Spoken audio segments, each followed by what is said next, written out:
I think there's something about finding that gratitude that will brace us to deal with the really difficult and challenging things in life. And so you're doing it so that I would be more courageous.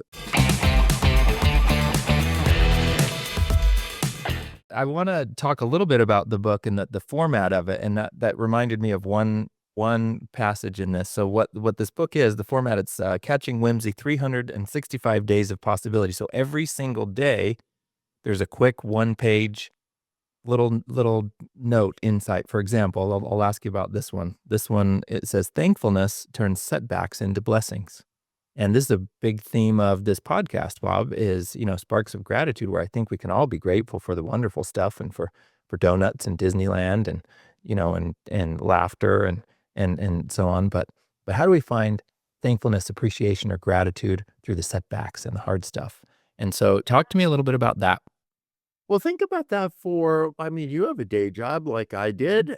You're very accomplished in everything that you do.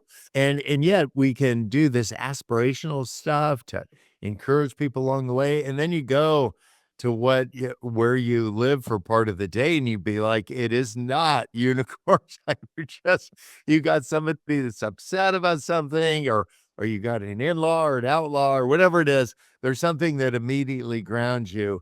And can we take a moment and with some gratitude to say, these are the parts that I'm grateful for. These are the spots in between the stars that I want to gaze at a little bit and go a little bit deeper.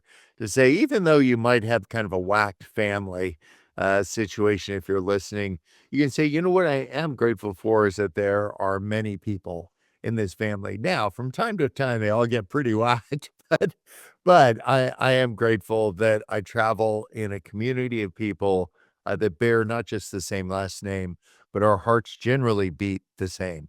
So it's not just putting a happy face on things, but finding some gratitude first. And then instead of seeing that person as your nemesis, like, oh no, it's like nutty Uncle Bill walks in, then you'll just say, like, you know what? I'm grateful that I've got a guy named Bill in my life because if nothing else, he gives me something to compare rational people to.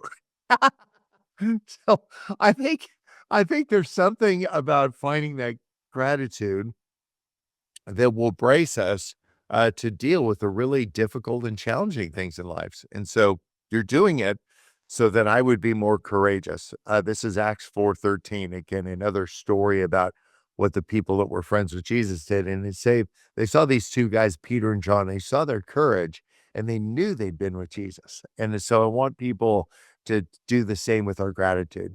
That instead of talking about this thing of the day, like Southwest Airlines and roll your eyes or, whatever the topic in the news is, but to just say, isn't it great that, and it isn't just being saccharine and Pollyanna, it's actually a strategy of gratitude. I'm not giving airtime to the negative stuff. I'm not going to let that suck all the oxygen out of the room.